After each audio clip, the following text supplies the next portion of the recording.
La lecture de l'Évangile est tirée de Luc au chapitre 11. Alors en fait, je n'ai pas prêché sur le texte du jour, j'ai prêché sur le texte proposé par l'Église catholique pour la veille du 15 août. Donc ce qui sera l'occasion de méditer sur ce qu'est pour nous la Vierge Marie. Donc le contexte est le suivant dans Luc 11. Donc Jésus vient d'exorciser un malheureux, mais cela n'engendre pas du tout la foi, bien au contraire. On se dit, mais si tu chasses les démons, c'est parce que tu es ami des démons, ou bien pour qu'on croie en toi, fait vraiment un signe, quoi, beaucoup plus important. Donc Jésus se met à parler, et voici ce qui arrive. Une femme éleva la voix au milieu de la foule pour lui dire « Heureuse la mère qui t'a porté en elle et dont les seins t'ont nourri. » Alors Jésus lui déclara « Heureux plutôt ceux qui écoutent la parole de Dieu et qui la gardent. » Alors avec ce texte que nous avons lu, nous pouvons nous demander « Mais en quoi la Vierge Marie peut être dit bienheureuse, grande, et puis qu'est-ce qui fait aussi notre grandeur à nous ?» Alors d'abord le bonheur de Marie. Vous avez une femme dans la foule qui tranche complètement avec les autres. Les autres, certains ont remis Jésus en cause en disant « mais t'es ami des démons, mais on ne croit pas en toi, il faut que tu fasses un plus grand signe ». Et là, une femme dans la foule qui est complètement admirative de Jésus, de sa manière de prêcher, dit « mais quelle chance elle a eue ta mère de t'avoir engendré, d'avoir donné naissance à toi. » Cette femme est vraiment dans la reconnaissance. Et quand elle dit « heureux ta mère », mais c'est plus qu'elle a de la chance, c'est-à-dire heureux dans la mentalité de l'époque, c'est-à-dire tu es heureux parce que Dieu te bénit et que tu as reçu des grâces et que tu en recevras bien d'autres. Ça, c'est la première chose. La deuxième chose que nous pouvons retenir, c'est cette attitude de reconnaissance par rapport à Dieu. Cette femme est dans la reconnaissance, dans la gratitude. Mes chers amis, est-ce que nous sommes, nous aussi, dans la gratitude? Est-ce que nous réalisons les personnes que nous croisons qui sont bénéfiques pour nous? D'abord, quelles sont ces personnes? Est-ce que nous le réalisons? Est-ce que nous avons eu l'occasion de leur exprimer notre reconnaissance, notre gratitude? Est-ce que nous avons exprimé notre gratitude à Dieu pour ces personnes que nous avons rencontrées? C'est une attitude spirituelle fondamentale que nous pouvons retenir de cette femme. Alors cette femme est dans la reconnaissance de la mère de Jésus. Pourquoi? Alors d'abord, on peut remarquer que dans son exclamation, bénie soit la femme qui t'a nourri et qui t'a porté sur elle, fait allusion à la bénédiction de Jacob, par Jacob, de Joseph, dans Genèse 49. Jacob va dire à peu près la même chose. Et les rabbins, à l'époque de Jésus, ont vu dans cette bénédiction, je la relis, béni, alors là, la bénédiction de Jacob, béni soient les mamelles que tu as tétées, donc toi, Joseph, et béni soit le sein sur lequel tu t'es reposé. Eh bien, les rabbins de l'époque ont vu une bénédiction pour Rachel, la mère de Joseph. Eh bien, en disant cela, la femme de la foule place Marie au même rang que les mères des patriarches. C'est pour dire la grandeur qu'elle voit dans Marie, la mère de Jésus. Et combien cette femme est heureuse. Le livre des Proverbes que nous avons lu tout à l'heure nous rappelle que vraiment heureux sont les parents qui ont des fils ou des filles sages est juste. Eh bien combien Jésus, qui est le juste par excellence, le sage par excellence, celui qui est en harmonie avec Dieu, celui qui est ajusté à Dieu, combien Marie a eu de la chance et est bénie d'avoir eu un tel fils. Alors chers amis, nous qui sommes protestants, nous n'avons pas besoin de rabaisser la Vierge pour rehausser le Christ. Le Christ est suffisamment grand comme cela. Écoutons la parole de Luther quand il commente le Magnificat, particulièrement la phrase de Marie « Le puissant fit pour moi des grandes choses ». Et voilà ce que dit Luther. Les grandes choses ne sont autres que ceci. Elle est, la Vierge Marie, devenue mère de Dieu. De cela lui vient tout honneur, toute béatitude. Personne comme elle n'a eu du Père céleste un tel enfant.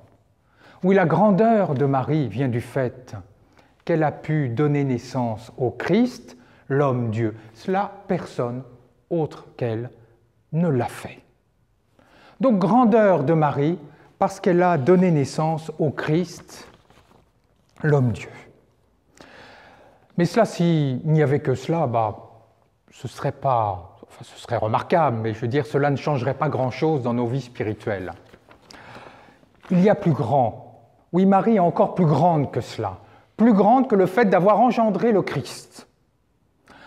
Quand cette femme dans la foule est dans l'admiration de Jésus, pour Jésus, Jésus lui répond « Heureux plutôt ceux qui écoutent la parole de Dieu et qui la gardent. » Oui, c'est vrai, en fait, sous-entendu, oui, c'est vrai, tu as raison d'admirer ma mère et de m'admirer moi.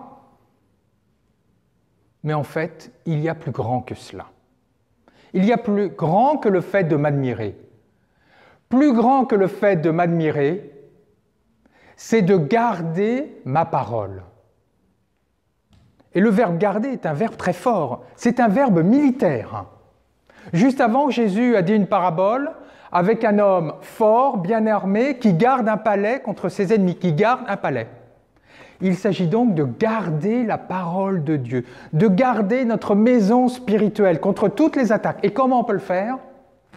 Juste après, quelques chapitres plus loin, Jésus va rencontrer le jeune homme riche, vous le savez, et puis ce jeune homme riche dit « Toute ma vie, j'ai gardé les commandements », c'est-à-dire je les ai observés.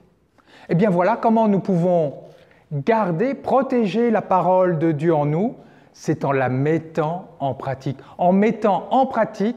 ce que Jésus fait. Et cela, la Vierge l'a fait. Tout d'abord, quand l'ange lui est apparu, qu'elle lui a annoncé qu'elle donnerait naissance au Messie, qu'est-ce qu'elle a dit? Qu'il me soit fait selon ta parole. Oui, je vais mettre ta parole en pratique. Et juste après, quand elle va rencontrer Élisabeth, Élisabeth dit à propos de la Vierge Marie, « Heureuse celle qui a cru », c'est-à-dire qui a accepté la parole, qui l'a mis en pratique. La grandeur, ce qu'il y a de plus grand dans la Vierge Marie, c'est le fait qu'elle a écouté la parole de Dieu et qu'elle l'a mis en pratique. Si elle ne l'avait pas fait, il n'y aurait pas eu la naissance du Christ. Eh bien, nous aussi, nous pouvons être heureux comme elle, nous pouvons être grands comme elle, en gardant la parole de Dieu et en la mettant en pratique. Et cela nous pose une question. Comment est-ce que nous considérons la Bible? Simplement comme de belles histoires ou quelque chose pour nous cultiver, un socle de notre culture commune, ou au contraire comme un reflet de la parole de Dieu que nous pouvons mettre en pratique dans nos vies pour développer notre spiritualité et notre rapport à Dieu. Au IVe siècle, on raconte cette histoire. Vous savez, ces moines, ces hommes et ces femmes assoiffés de vie spirituelle qui vont vivre dans les déserts d'Égypte au IVe siècle. Et il y a l'histoire du jeune Pambo, qui est très intéressante à ce sujet. Et ce jeune Pambo, il est très inculte, il ne sait ni lire ni écrire. Et il ne connaît quasiment pas la Bible. Et comme une chose que faisaient les pères du désert, c'était de réciter sans cesse les psaumes, notamment. Donc il va voir un ancien et lui dit « Apprends-moi un psaume ». Et l'ancien lui dit, très bien, je vais commencer par t'apprendre le psaume 38. Et le psaume 38 commence ainsi, donc il lui enseigne le premier verset. « J'ai dit en moi-même, je veillerai sur moi pour ne pas pécher par ma langue. » Ah oui, surveiller sa langue, tout un programme. Alors au moment où il allait lui dire le deuxième verset, il dit « Ah, stop, là, j'ai assez avec le premier verset. » Et il s'en va. Et puis 6 mois plus tard, il ne revient pas. Alors l'ancien, là, pas content, hein, il va le voir, il dit « Attends, tu n'as appris qu'un seul verset, il faut que tu apprennes la suite. » Il dit « Mais j'ai même pas réussi à mettre en pratique ce premier verset, de quoi je vais apprendre d'autres. » Et 19 ans plus tard, donc un des amis du jeune moine, enfin qui est moins jeune, hein, il est 19 ans moins jeune, lui dit « Alors, est-ce que tu as réussi à mettre ce verset en pratique, à garder ta langue ?» Il lui répond « Je commence à peine à en venir à bout. » Oui, mes chers amis, la Bible, reflet de la parole de Dieu, est faite pour être mise en pratique. Donc la deuxième idée que nous pouvons retenir, Marie, la Vierge Marie, la Sainte Vierge, est heureuse comme nous pouvons être heureux en mettant en pratique la parole de Dieu. Alors pour conclure, il y aurait eu plein d'autres choses à dire. Je n'ai pas parlé de ces grands mystiques du Moyen-Âge comme Tauler, que Luther admirait et qu'il avait lu, et qui disait que nous aussi nous pouvons enfanter le Christ par notre vie spirituelle. Ce sera pour une autre fois. En tout cas, retenons 2 choses. 1. Une des grandeurs de la Vierge Marie, c'est d'avoir enfanté le Christ, l'homme-dieu. Et la deuxième chose, nous pouvons être heureux, grands comme la Vierge Marie, avec elle, en mettant en pratique la parole de Dieu. Et je finirai avec cette interpellation de Luther. Ne trouves-tu pas merveilleux le cœur de Marie? Le cœur de Marie laisse accomplir l'œuvre de Dieu en elle. Faisons de même. Amen.